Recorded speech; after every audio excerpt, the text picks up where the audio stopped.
Go.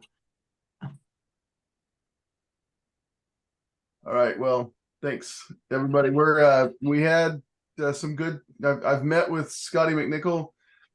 Both our kids go to the same school, so we were there for the school cookout kickoff, and so we talked a little bit about that. I ended up being the middleman between Scotty McNichol and the town's attorney, and then Matrix. And I finally said, let's just cut the middleman out, right? And Scotty agreed. So we yesterday at 3:00 we got John Pottle out of Eaton and Peabody and Bangor, who's the attorney representative for Perry. And then we had Zach and Matt from Matrix also on, and John had done a really good job getting understanding of what it was that Matrix was looking for. He actually helped with the DBA broadband for Calais and everything else up that way. So he was the attorney looking at paperwork for that, and he also did another ISP somewhere else. I don't remember the name of it, but anyway, so he's very familiar with it. But that was all for the first round of grants. So he wanted to make sure, so he'd done a little bit of research to learn what was required for the grant application for this time.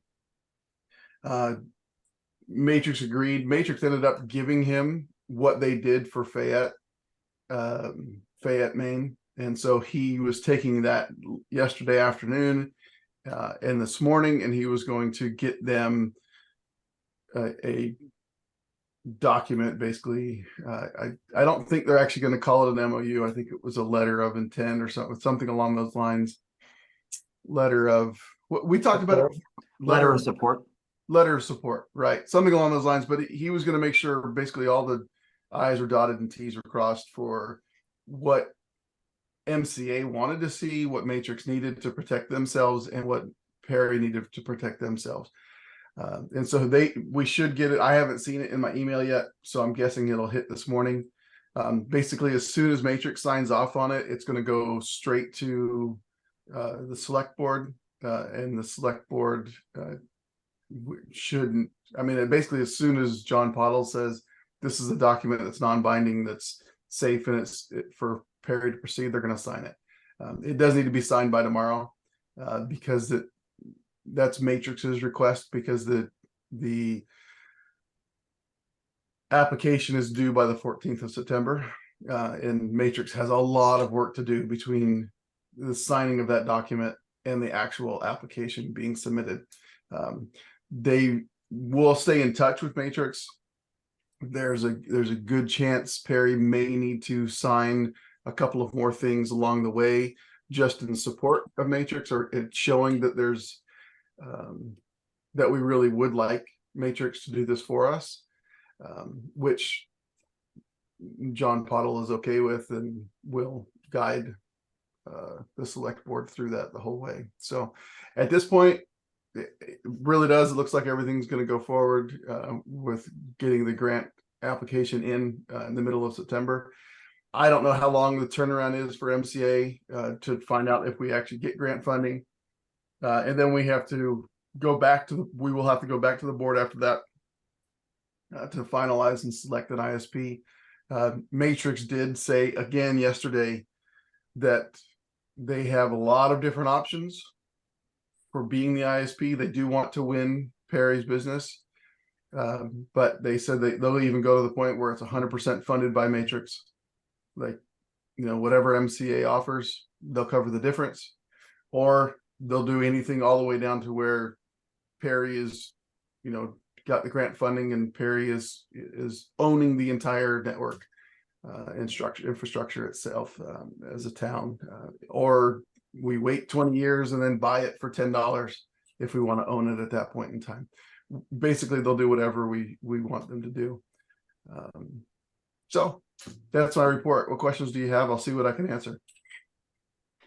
I don't have a question, but to your question, or it wasn't really anyway, Elaine, it's too early for me.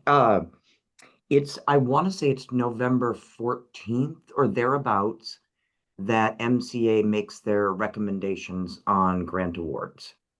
Okay. And then it would go to the MCA board, I believe, at the end of November. Is that about right, Chris? Yeah, I don't That remember. time frame, Yeah, somewhere in there. it's something like They that. Yeah. change them all the time, so I pay no attention to them. Yeah. So then it would go in front of the board for ratification of the recommendations for the grant recommendations. And then those announcements would become official. November 17th there is the slated award announcement date. 17. Okay, not 14, 17, guys. Thanks, Chris. Yeah, so positive. John, thank you very much for your help. A couple of weeks ago when we were there, I could, like I said, I could barely hear. I had a cold and my ears were filled with fluid. And John was talking, and I'm like, I want to hear what the select board's saying. I can't hear what they're saying, and I could barely hear myself. But I've actually run into some of the select board members, and they both, to Scotty McNichol, and I've run into John Stanhope, and both of them thanked us for our time. So I don't know if you got that, John, but I'm telling you that now. They're very appreciative of what you and I did together, in the way that we looked. The way that this committee has looked out for the town. So yeah, hopefully they'll get some information and, you know, some of that back to Ray, because Ray was the driver to this point. I will. I'm gonna actually walk across the street this weekend and visit with Ray and just tell him where we're at, because he needs to know. Yeah, He's done a lot. This is all we can put a plaque on the wall, say thanks to Ray, we all have internet. Yeah, we're at a good point. We're at a good point right now. Matrix has really changed the nature of the game. They have, yeah. And So- just to touch on too, I'm sorry I wasn't able to join the Eastport meeting. But any questions and stuff as far as Zabiak's support of this, I met with Chief Newell Tuesday. We were just waiting to make sure that an application was actually going to be submitted, because without that there wasn't really anything to formally support. She is currently indicating that she will sign a letter of support once, as soon as you guys actually have it, that's been signed by your board and it's moving forward, just let me know.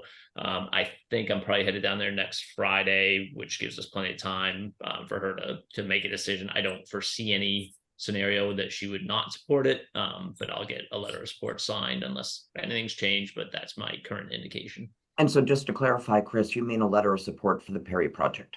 Correct. That's right. And Perry, I would also reach out to Eastport for the same.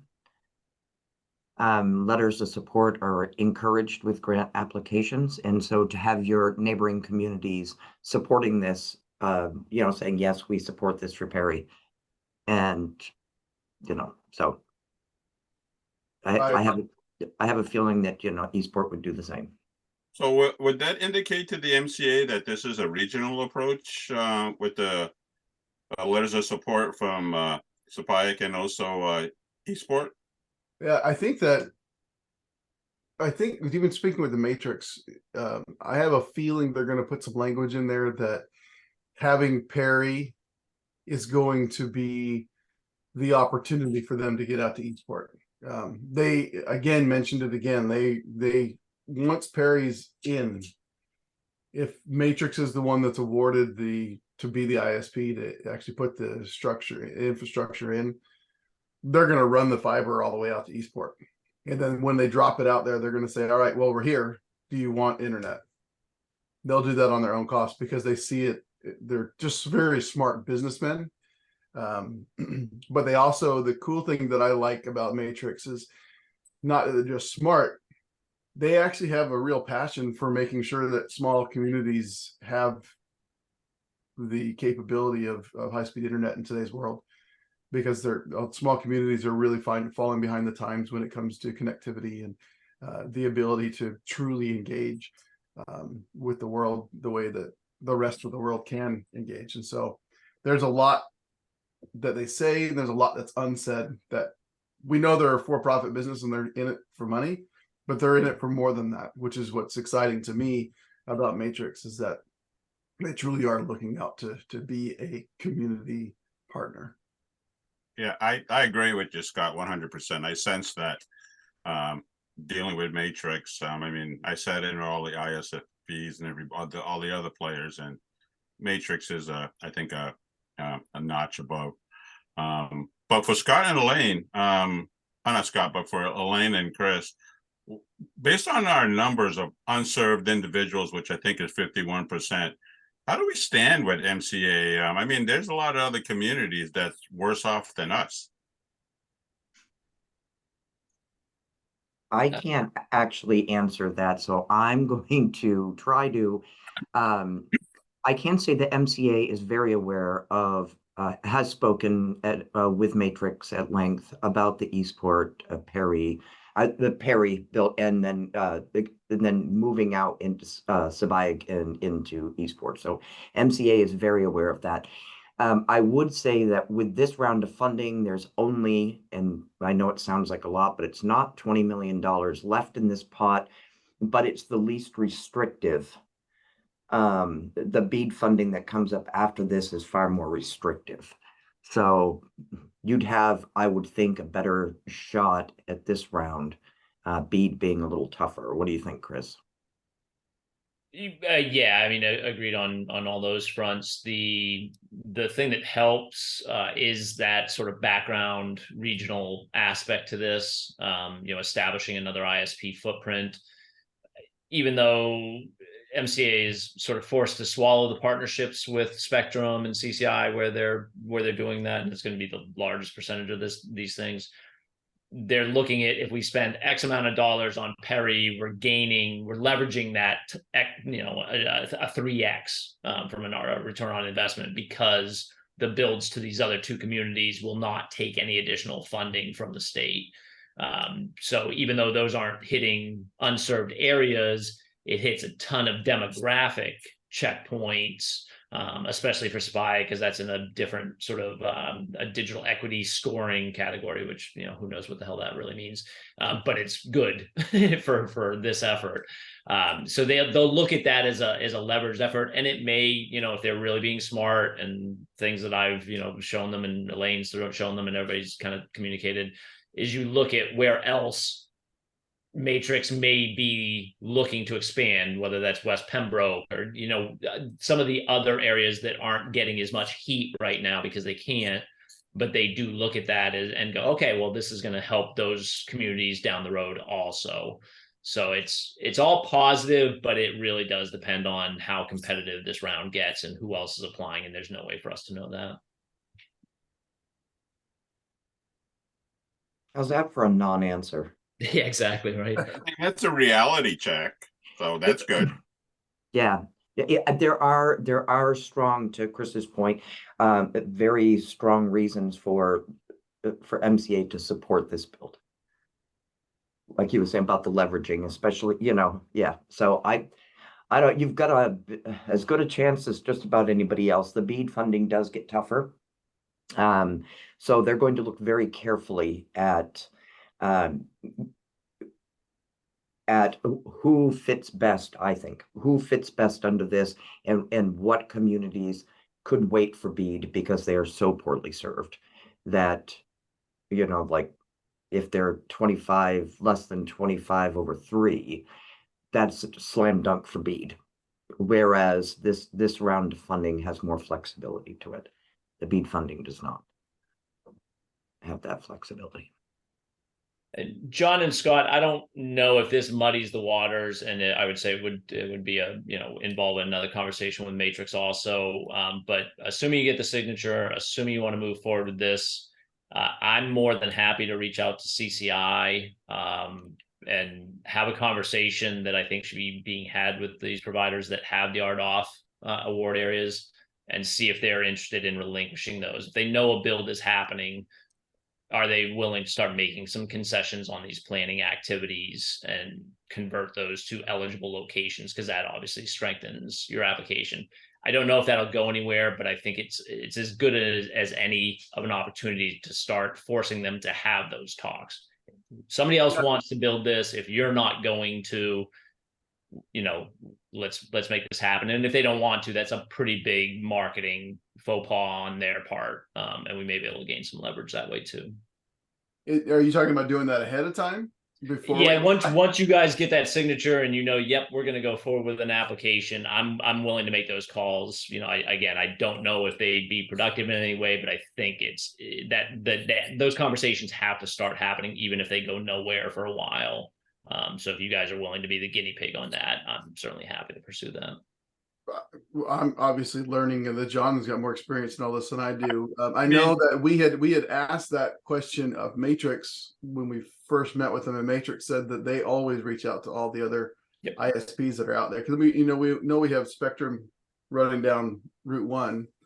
We know we have the RDOF areas, and I'm guessing that they would do that after the grant's been going and we've actually signed a contract with them saying, hey, yes, you're our ISP. But if we need to do it ahead of time, if that's going to help us in the grant process, then I'm all for anything that helps Perry. I say we need to do. I can't see where it would hurt to do it as Chris is suggesting, because if they are willing to relinquish those RDOF areas, that's more unserved locations in your application, as opposed to a planned build that may never happen. It may bump you up, 10 or 15% or something on the number of eligible locations versus ineligible. So, John, what do you think? I know there was Chris had mentioned that CCI was relinquishing some of their RDOF areas. So, and like you said, Matrix also specifically said before they do a build, they will reach out to the other ISPs because they don't want to reinvent the wheel. So I agree. I think that Chris reaching out to CCI and asking them what their intentions are, I think that helps the process. Okay. And if you can increase the number of homes, that helps. Right. Yeah, that would put us at about 61%. Scott, those RDOF areas are untouchable. Okay, gotcha. Right, that's what I know. You're a little late into the game here, but glad No, you I had- remember because I'm in one of them. Right. Ray and I no. both are, right? And then I think the other one's on South Meadow. Is that right? I don't remember. Out near the lake. I think think you're right. on- Yeah, I think it's on the the other southern side of Boynton Lake. So, Yeah. Right. And then Gin Cove. Gin Cove's weird. Like we even don't get we have to take Versant for our power. We don't have the option of going to what's the other one? Eastern Maine Electric. Eastern Maine. Yeah, and we're like the only road in Perry that they don't have. So Oh wow. Perry is part of them, but when I reached out to them and said, hey, I want to switch from Versant to you, and they go, yeah, we can't do Gin Cove. So, What a bummer, because you'd save so much money at our so camp. much. You don't want it. We're recording still. Yeah. My electricity blows my mind. Being I'm a transplant, right? I've only been here a couple of years. So I've never spent this kind of money on electricity. Yeah. And we have a very, very efficient home. Our home was built in 2016, so it's very efficient comparative to a lot of the other ones. And our electricity is twice as much as I've ever paid. So anyway, yes, Chris, I think that because John and I are the only board members, we need to find some more committee members here. I'd say yes, once we get that signature on Friday or even today, please reach out to CCI on our behalf. And then following up, Elaine, you're going to reach out to Eastport and see if we can get a letter of support once we get the signature. And then Chris, you're going to, how do I say it? Pleasant Point, but what's the actual name? Oh, it's Zabiak. S's or D's. Yeah, it's S's or E's. Okay, P's are kind of B's. It's all good. I just don't want to offend anyone saying it wrong. No, and honestly, Pleasant Point is perfectly fine. It's on most of their letterhead stuff. Well, and there was about it. When we lived in Washington State, there was a Native American tribe called Sipiak. And when we were driving by the first time, I was like, Sipiak's here. I mean, like, it's the side of the country. And then we were looking at the word going, nope, there's two letters that are different. So I'm tripping over all of it all the time. You're good. All right, so Chris is going to follow up with that one. So number one, I'll reach out to everyone when we have a document. I'll actually send, because it's going to be sent to me along with Zach and Matt, and I'll send you the document that's going to the select board. So if the one that gets to Matrix this morning isn't the one that they want and the attorney wants, whatever's going to the select board, I'll forward it to all of you. And then once it's signed, I'll just shoot an email and say, hey, here we go. I mean, I've got to get to 346 emails, Elaine. Right. I'll let Ray have 347. You're gonna try to outdo Ray? Yeah, yeah. No, nobody's gonna outdo the number, and I thought it was 546, if I remember correctly. well, Emails maybe. from Ray. So, all right. I do Well, miss him in my inbox. I have a question for you. okay, Okay, so we're not meeting tonight. correct. You are talking about an every 2-week schedule? I think while we're waiting for this, I don't think there's a Okay. need to meet weekly. Nope, I just want to, so when and what time is the next meeting going to be? John, Guys, you got Um, an idea? I'll work around your schedule, whatever you want. Let's see. Gotta reach on the calendar on the wall and figure out where I'm going to be. All right, while So you're doing that, The 14th. The 14th is 8 o'clock in the morning. Too early for everybody. Elaine said it was early. it doesn't matter to me. I meet with these. I mean, it works perfect for me. Thursdays at 8. So September 14th at 8 a.m. That's 2 weeks from now. Okay, I will, so I am going to get rid of all the other things, so, and then add the new dates. So every 2 weeks, you got it. All right, I will reach out to Eastport, and I'm sure they won't have any problem with that. Yep. And when you reach out to Eastport, Elaine, please thank them for turning us on to Matrix, because really it was, through their meetings and Ken, that's how we found out about Matrix. So if you don't mind thanking them, or not, for at least for me. Okay. I mean, you're not going to come to their meetings anymore? Well, you're no fun. I am. I had to miss the last one, but Me too. Me yeah. too. So thank them, but they still owe us. So either one. They do, yeah, big time. Yeah. They do. All right. On that score, are you guys done? Because I'll stop recording. Yes. Yeah, I'm done. All right.